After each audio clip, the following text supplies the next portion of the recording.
नमस्ते दोस्तों, कैसे हैं आप सब लोग। उम्मीद करती हूँ आप लोग बहुत अच्छे होंगे। मैं रमा आर्या फिर से आप लोगों का अपने YouTube channel India's beauty and culture में बहुत स्वागत करती हूँ। दोस्तों, मेरे एक व्यूअर ने मुझे एंजाइटी पे वीडियो बनाने के लिए बोला है। दरअसल उनके साथ ये प्रॉब्लम है कि जब वो सुबह उठते हैं तो उन्हें बहुत ज़्यादा घबराहट, बहुत ज़्यादा एंजाइटी फील होती है और उसके बाद उनको कई बार मोशन जाना पड़ता है। इन बातों के चलते वो बहुत डिस्टर्ब हैं और उन्होंने मुझे ये वीडियो बनाने के लिए बोला है। ये जो समस्या होती है ये बहुत सारे लोग फेस कर रहे होते हैं, लेकिन सिर्फ कुछ लोग ही उनमें से ऐसे होते हैं जो इसका रेमेडी ढूंढने की कोशिश करते हैं कि ये प्रॉब्लम हमें क्यों हो रही है और हमें इसका कोई इलाज ढूंढना चाहिए। बस वो जैसा चल रहा होता है उसी को ही चलाते जाते हैं और ये उनकी लाइफ का एक पार्ट बन जाता है। कई बार ऐसे लोगों के साथ क्या होता है, ये कोई न्यूज सुनते हैं और इसके बाद इनको अचानक बहुत ज्यादा घबराहट चढ़ जाती है और इस घबराहट के चलते उन्हें बार बार टॉयलेट जाना पड़ता है। लोगों को लगता है बस ये कोई नॉर्मल सी बात है, लेकिन मुझे बड़ी खुशी हुई। इस लड़के ने मुझसे पूछा कि दी मुझे ये प्रॉब्लम है, आप प्लीज मुझे इसका हल बताइए। एंजाइटी की जो ये प्रॉब्लम है ये मेनली उस वक्त बहुत ज्यादा होती है जब इंसान दिमाग से अपने फ्यूचर के या अपने प्रेजेंट के बारे में बहुत सारी चीजें एक साथ सोचने लगता है और उन्हें बहुत ज्यादा इनसिक्योरिटी फील होती है।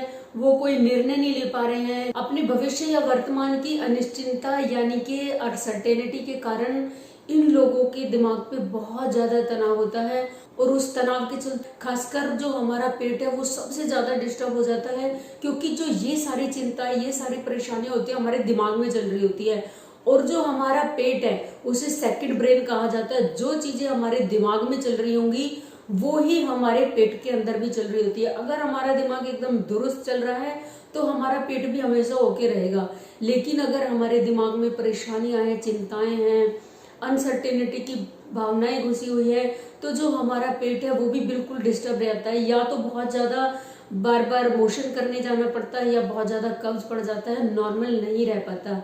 और समस्या तो तब बहुत ज्यादा बढ़ जाती है जब ये एंजाइटी का जो फेज है ये बढ़ जाता है। कई बार क्या होता है, हल्की फुल्की एंजाइटी हुई इंसान को और फिर वो काम डाउन होकर अपने काम में लग जाता है, लेकिन बहुत लोगों के साथ होता है वो दिन में कई बार उनको एंजाइटी की प्रॉब्लम होती है, कई बार उन्हें घबराहट होती है, खासकर जब वो सुबह उठते हैं। सुबह के टाइम पे इनके साथ ये बहुत ज्यादा होता है और ये समस्या जब धीरे धीरे बहुत ज्यादा बॉडी में घर कर जाती है, हमारा दिमाग हमेशा बेचैन रहता है, तो इसका असर हमारी सांसों पे पड़ता है। हम कभी पूरी सांस नहीं ले पाते, हमेशा इंसान बिल्कुल गले तक ही सांस लेता है। बहुत हल्की बड़ी छोटी सांस हो जाती है, बिल्कुल छोटी छोटी सांस लेने का वो आदी हो जाता है। तो अगर छोटी छोटी सांस आ रही है, इंसान की बॉडी के अंदर पूरा ऑक्सीजन नहीं जा पा रहा है, हमारे जो बॉडी के सेल्स हैं उनमें भरपूर ऑक्सीजन नहीं जा पा रहा है, हमारे ब्रेन के सेल्स में ऑक्सीजन पूरी नहीं जा पा रही है, जब लगातार ये सब चल रहा है तो धीरे धीरे जो दिमाग की निर्णय लेने की ताकत है, किसी डिसीजन पे पहुंचने की ताकत है, उस पर प्रभाव पड़ता है और धीरे धीरे आदमी निराश रहने लगता है, क्योंकि वो तार्किक ढंग से बहुत अच्छे से किसी भी डिसीजन को, किसी भी निर्णय को ले ही नहीं पाता। और जब लगातार छोटे छोटे फेलियर्स वो देखता है तो फ्यूचर के लिए, अपने प्रेजेंट के लिए इंसान घबरा जाता है। वो एंजाइटी, वो घबराहट सबसे ज्यादा इन्हें सुबह को देखने को मिलती है। अगर इस समस्या का समय से इलाज ना किया जाए तो हमारे भविष्य के लिए बिल्कुल अच्छा नहीं होता, क्योंकि हमारे भविष्य की जो सफलता है वो हमारे दिमाग की स्थिरता पे टिकी हुई है। अगर हमारा दिमाग स्थिर नहीं है तो हमारे भविष्य की जो सफलता है वो इफेक्ट होगी। ये जो मेरे व्यूअर है इन्होंने सबसे पहले मुझसे क्वेश्चन किया कि दीदी मुझे दिमाग के लिए कोई दवाई बता दीजिए। तो मैंने इनसे फिर सवाल किया कि दिमाग की कैसी दवाई चाहिए आपको, क्या हुआ है आपके दिमाग को। तब इन्होंने मुझे ये समस्या बताई कि उन्हें एंजाइटी की प्रॉब्लम है। तो मेरे भाई, मैं आप लोगों को बताऊं, जो भी आप मेरे व्यूअर्स देख रहे हैं, कि जिस वक्त आप बहुत ज्यादा डिस्टर्ब हो, आपका दिमाग इधर उधर बहुत ज्यादा दौड़ रहा है, कोई भी दिमाग की दवाइयां ना ले। कुछ आयुर्वेद में दवाइयां होती है, शंख पुष्पी और ब्रह्मी, ये दवाइयां होती है जो सीधे दिमाग पे असर करती है, जिससे कि हम अपनी परफॉर्मेंस और ज्यादा अच्छी दे। लेकिन जिस वक्त आप एंजाइटी के शिकार हो, ये आपको बिल्कुल नहीं लेनी है। आपको दिमाग के लिए दवाइयां क्यों नहीं लेनी है, मैं इसके पीछे का आपको रीजन बताती हूँ। जब हमारा दिमाग बेतरतीब इधर उधर दौड़े जा रहा है और हम परेशान हैं, हम घबराहट में, हम चिंता में हैं, तो हमें कोई भी दवाई जो हमारे दिमाग को एक्सिलरेट करे नहीं लेनी है, वरना दिमाग हमारा दौड़ेगा, बहुत ज्यादा स्पीड से दौड़ना शुरू हो जाएगा और ज्यादा उलझुल चीजें आएंगी दिमाग में, और ज्यादा एंजाइटी की प्रॉब्लम होगी। सबसे पहले हमें अपने दिमाग को शांत करना है। दिमाग को शांत करने के लिए बहुत छोटी छोटी चीजें जो मैं आपको बताऊंगी वो आप कीजिए। कुछ ही दिनों में आपको फर्क लगना शुरू हो जाएगा। जब आप बिल्कुल काम और शांत रहना शुरू हो जाओगे, उसके बाद आप जो मर्जी खाइए, शंखपुष्पी खाइए या ब्रह्मी खाइए, क्योंकि आपका जो दिमाग है वो उस वक्त स्थिर होगा, आप डिसीजन लेने की हालत में होंगे। उस समय आप कोई भी ऐसी दवाई ले सकते हैं जो आपके दिमाग को एक्सेलरेट करे, वरना उससे पहले आपको बिल्कुल भी नहीं लेना है। तो दिमाग कैसे शांत होगा, कैसे हम एंजाइटी से बाहर आएंगे, चलिए जानते हैं। सबसे पहले आप अपने जीवन को थोड़ा सा डिसिप्लिन में लाइए और आप योगा और एक्सरसाइजेस करने शुरू कीजिए। योग में सबसे जो इफेक्टिव इसके लिए आसन है वो है सिंह आसन। अगर आप सिंह आसन रोज करते हैं 3 मिनट के लिए, तो ये आपके इस समस्या को काबू करने में आपकी बहुत ज्यादा मदद करेगा। सिंहासन करना कैसे है इसका आप डेमो ये देखिए ध्यान से।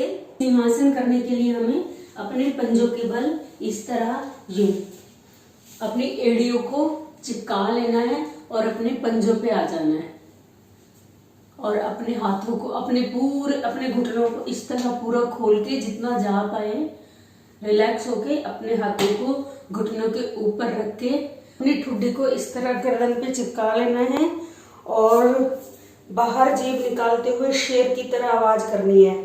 जीभ पूरी जितनी निकल सके उतनी बाहर निकालनी है और इस तरह से शेर की आवाज करनी है, शेर की तरह दहाड़ना है।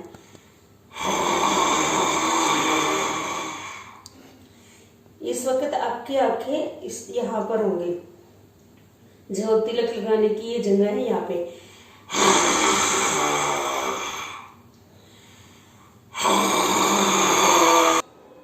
सिंहासन के साथ साथ आप और भी आसन कर सकते हैं। आप सूर्य नमस्कार कर सकते हैं, जो कि मैंने आपको लंबाई बढ़ाने वाली अपनी वीडियो है, आई बटन में जाकर देख सकते हैं। उसमें बहुत अच्छे से समझाया हुआ है कि कैसे सूर्य नमस्कार करते हैं।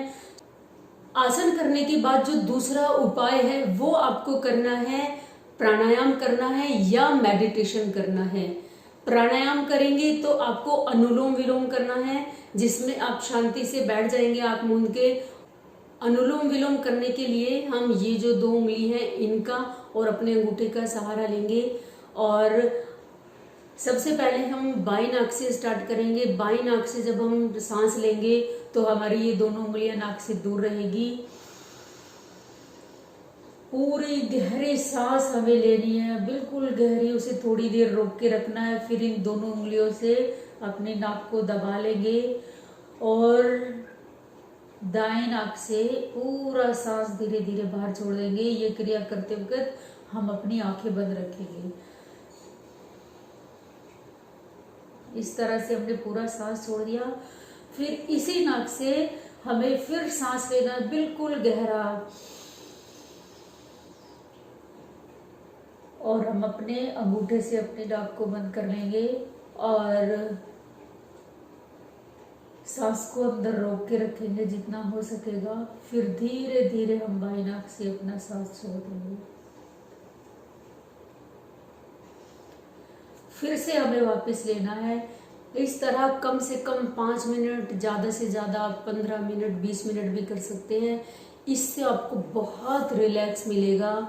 जो आप जितनी गहरी सांस लेंगे वो सांस आपकी पूरी बॉडी के सेल्स तक जाएगी, आपके दिमाग तक जाएगी।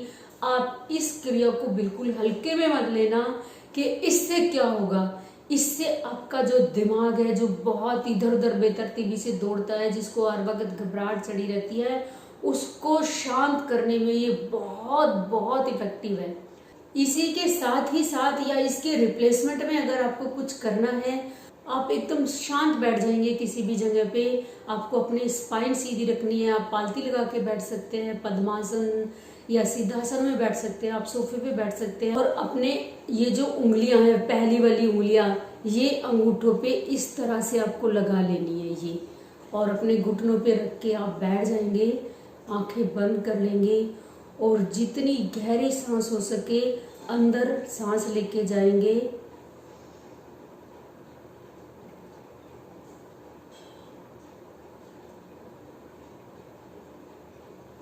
ये सांस अंदर रोक के रखेंगे और जब लगे कि अब हम ये सांस रोक नहीं पा रहे हैं तो उसको फिर धीरे धीरे धीरे धीरे सांस को बाहर छोड़ देंगे। जितना टाइम हमने सांस अंदर भरते हुए लिया है उससे थोड़ा ज़्यादा टाइम आप बाहर को सांस छोड़ते हुए लाएंगे। और जिस वक्त आप ये सांस की क्रिया कर रहे होंगे आपको पूरा ध्यान अपने शरीर पे लगाना है। आप इस वक्त पूरी कोशिश करना कि आपका दिमाग कहीं भी इधर उधर ना जाए। अगर चला जाता है फिर वापस अपने शरीर पे लेके आइए। बहुत ध्यान से, बहुत तल्लीनता से ज्ञान मुद्रा बनाते हुए आपको इस तरह से अपने सांसों की क्रिया करनी है। आप 10 मिनट 15 मिनट ये क्रिया कीजिए। आप कुछ ही दिनों में फर्क देखोगे कि एंजाइटी की वो समस्या जो आपको परेशान करती रहती थी अब आपकी लाइफ से धीरे धीरे जा रही है। तीसरा जो उपाय है उसमें आपको पानी पीने के ढंग को चेंज करना है। आप जब भी पानी पिए हमेशा थोड़ा ठंडा पानी लें, मटके का पानी लें और उसमें आप चाहे तो एक आधा बर्फ की क्यूब मिला सकते हैं। जब भी आप पानी पिए हबड़ तबड़ में नहीं पानी पिया के बहुत लोग करते हैं गिलास ऊपर मुंह के लगा लिया, मुंह के ऊपर और गट गट गट गट पानी पिया और रख दिया गिलास एक तरफ। या कई लोग बोतल से पानी पीते हैं। कई बार क्या होता है कि मुंह के गिलास लगाया 2-3 घूंट और खत्म। आपको ऐसा नहीं करना है। ये थेरेपी समझ लो एक तरह की। आपको क्या करना है, जब आप पानी पिएंगे बहुत शांति से आपको अपना गिलास अपने मुंह के लगाने के बाद आंख बंद कर लेनी है और अपने दांतों को इस तरह से बनाते हुए धीरे धीरे दांतों के अंदर से आपको पानी चूसना है और फील करना है कि पानी हमारी बॉडी के अंदर जा रहा है। जब बिल्कुल ठंडा ठंडा पानी आपकी बॉडी के अंदर जा रहा होता है आपकी जो एंजाइटी है धीरे धीरे पता नहीं कहाँ चली जाती है। जितनी बार भी आप दिन में पानी पिए 8 बार 10 बार इसी तरह से आपको पानी पीना है। इस तरह से देखिए आँख बंद करके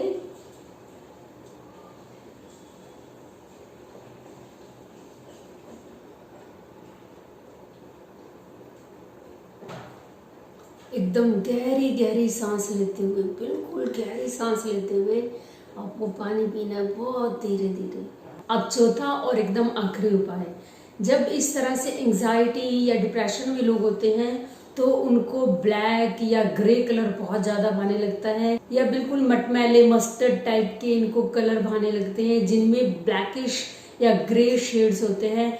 आप इन कलर से कुछ टाइम के लिए बिल्कुल दूर हो जाइए और येलो कलर के आसपास रहिए, क्योंकि साइंटिफिक रिसर्च से भी इस बात का पता चला है कि जो येलो कलर हमारे आसपास जब होता है तो ये हमारे दिमाग के उन हिस्सों को ट्रिक करता है जो हमें खुशी फील करने में हेल्प करते हैं। इसलिए जितने भी इमोजी बने हुए हैं स्माइल के, लव के, हैप्पीनेस के, हंसने के, वो सारे येलो कलर में बने हुए हैं। तो येलो कलर अपने आप में एक बहुत बड़ी चीज है। आप गेंदे के जो येलो कलर के फूल होते हैं वो बो सकते हैं अपने घर के आंगन में, अपने गमलों के अंदर, और वो जब फूल खिलते हैं आप उनको देख सकते हैं।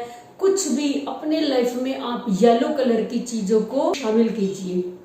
और वीडियो खत्म करने से पहले मैं आप लोगों से रिक्वेस्ट करूंगी, जितने भी ये लोग होते हैं बहुत ज्यादा टेंशन लेने वाले, इन लोगों की इम्यून सिस्टम पे बहुत ज्यादा इसका बुरा प्रभाव पड़ता है। इम्यून सिस्टम को मजबूत करने के लिए इन लोगों को अपने डाइट में आंवला जरूर शामिल करना चाहिए। सुबह जब आप उठते हैं 1 चम्मच आंवले में 1 चम्मच मिश्री, रात को भी सोते वक्त आपको 1 चम्मच आंवला 1 चम्मच मिश्री का पाउडर, जो ये मिश्री का पाउडर है ये धागे वाली मिश्री लेनी है आपको, वो मिक्स करके आप रात को सोते वक्त बिल्कुल आखिरी चीज के रूप में ले सकते हैं। आंवले का अचार दिन में आप यूज कर सकते हैं, आंवले का मुरब्बा यूज कर सकते हैं।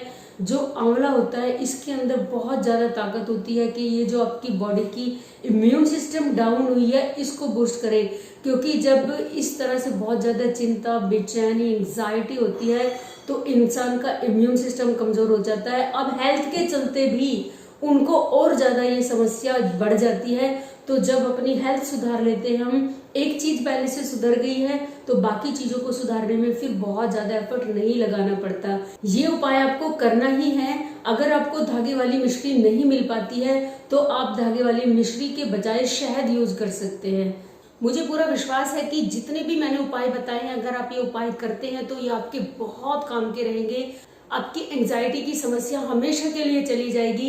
अगर वीडियो अच्छा लगा है तो प्लीज इसे लाइक कीजिए, मेरे चैनल को सब्सक्राइब कीजिए, बेल बटन जरूर दबाना, कमेंट करके जरूर बताना वीडियो कैसी लगी है, और कमेंट बॉक्स में आप सजेशन दे सकते हैं कि आपको किस टॉपिक पे वीडियो चाहिए। मिलती हूँ किसी नई वीडियो में किसी नई इंफॉर्मेशन के साथ। तब तक के लिए आप मस्त रहिए, स्वस्थ रहिए, खुश रहिए। Bye bye.